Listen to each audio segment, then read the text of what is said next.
മതത്തിലൂടെ സഹാബത്തിന് class എടുത്തുകൊണ്ടിരിക്കുമ്പോഴാണ് മണലാരണ്യത്തിലൂടെ അന്യമതസ്ഥനായ ജൂതന്റെ ഭൗതിക ശരീരം വിലാപയാത്രയായി ശവമഞ്ചത്തിൽ കൊണ്ടുപോവുകയാണ്. ആ യാത്രാവേളയിൽ ഇരുന്നു കൊണ്ട് ക്ലാസ് കേട്ടുകൊണ്ടിരിക്കുന്ന സഹാബത്തിനോട് പരിശുദ്ധ റസൂൽ സല്ലല്ലാഹു അലൈഹി വസല്ലം പറഞ്ഞു കൊടുക്കുകയാണ്, സഹാബ നിങ്ങൾ എണീറ്റ് നിൽക്കണം.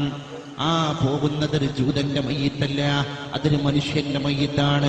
സ്വഹാബ ചോദിക്കാൻ ആഗ്രഹിച്ചു പോയി, അതൊരു ജൂതന്റെ ഭൗതിക ശരീരമല്ലയോ റസൂലേ, എന്തിനാണ് നമ്മൾ എണീറ്റ് നിൽക്കുന്നത് എന്ന് ചോദിച്ചപ്പോ അവരെ തിരുത്താൻ മുന്നോട്ട് വന്ന പരിശുദ്ധ മുഹമ്മദ് മുസ്തഫ സല്ലല്ലാഹു അലൈഹി വസല്ലം അല്ലാഹുവിന്റെ റസൂൽ സ്വഹാബത്തിനോട് പറയുകയാണ്, ആ വിലാപയാത്രയായി കൊണ്ടുപോകപ്പെടുന്ന ശവമഞ്ചത്തിൽ കിടക്കുന്നത് ഒരു ജൂതനാണ് എന്നഭിപ്രായപ്പെടാൻ നിങ്ങളിൽ വർഗീയതയുടെ, വംശീയതയുടെ, മതത്തിന്റെ പരസ്പരാതിർത്തികളെ നിങ്ങൾ രണ്ടിനെയും രണ്ടായി തരം തിരിച്ചത് കൊണ്ടാണ് നിങ്ങൾക്ക് അങ്ങനെ കാണാൻ കഴിഞ്ഞത്.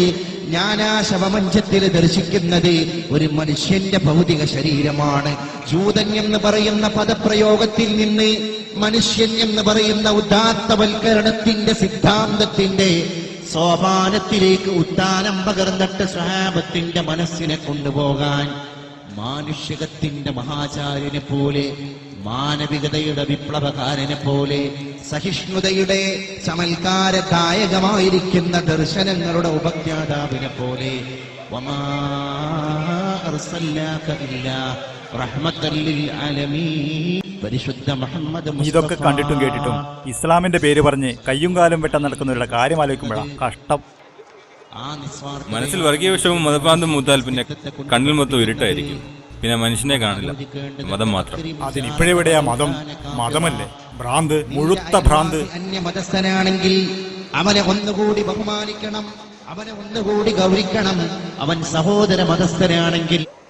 ചേട്ടാ ഈ മൊബൈൽ ഫോണിന്റെ സെക്ഷൻ എവിടെയാ? മൊബൈലോ? ദോ അവിടെയോ? ചേട്ടാ സാംസങ്ങിന്റെ A5 മൊബൈൽ ഉണ്ടല്ലോ. A5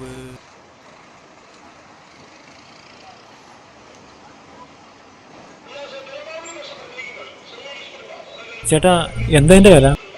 വിലയൊക്കെ നമുക്ക് അഡ്ജസ്റ്റ് ചെയ്യാം, നീ മൊബൈൽ നോക്ക്. എന്നാലൊരു ഏകദേശം എത്രയാവും? അത് ലാസ്റ്റ് 25,400. 25,400? ഞാൻ വേറെ പുറത്ത് പല ആളെ അന്വേഷിച്ചില്ല, അവിടെ ഇത്ര വിലയില്ലല്ലോ. അല്ല, അത് ഇവിടുത്തെ വില ഇതാണ് 25,400. എന്നാലും എന്തെങ്കിലും ഒന്ന് കുറയ്ക്കേട്ടാ. ഇല്ലില്ല, ഇതീ കുറക്കാൻ പറ്റില്ല. എനിക്ക് വാങ്ങിക്കാൻ വേണ്ടിട്ടാ ചേട്ടാ, എന്തെങ്കിലും ഒന്ന് കുറച്ചാട്ടെ.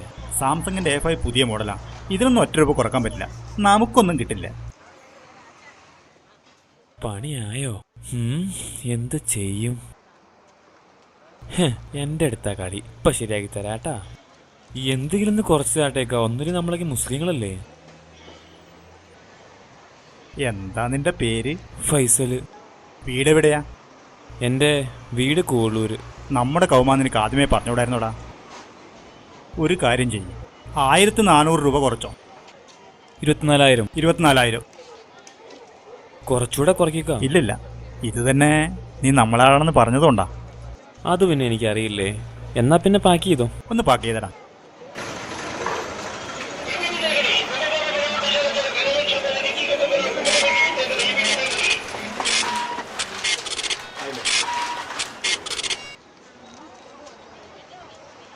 എടാ മോനെ, പൈസ കാട്ടറാ.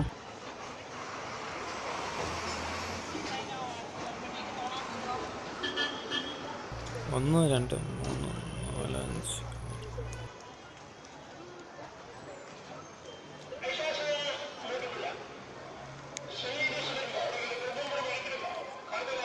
കറക്റ്റ് അല്ലേ?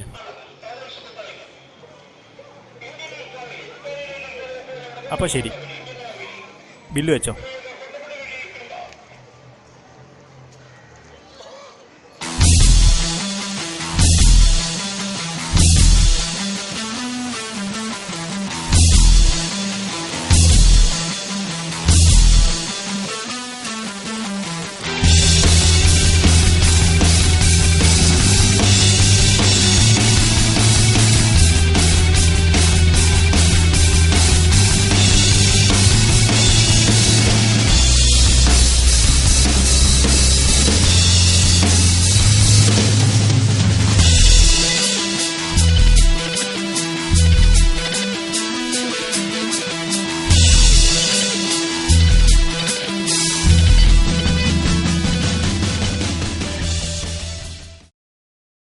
നിലവിളക്കിന്റെ തിരിയോ ചന്ദനത്തിരിയോ മെഴുകുതിരികളോ തെളിയിക്കുന്നതിനു മുൻപ് നമ്മൾ ആദ്യം തെളിയിക്കേണ്ടത് മനസ്സിൽ നന്മയുടെ ഒരു തിരിയാണ്.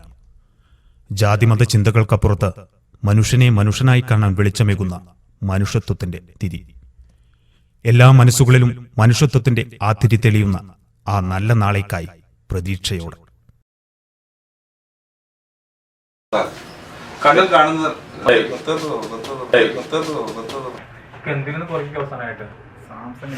ഇക്കല്ല ഒന്ന് കുറച്ചാട്ടെ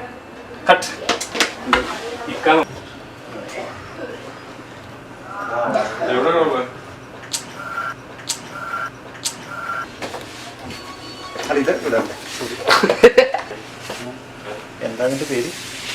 എൻ്റെ പേര്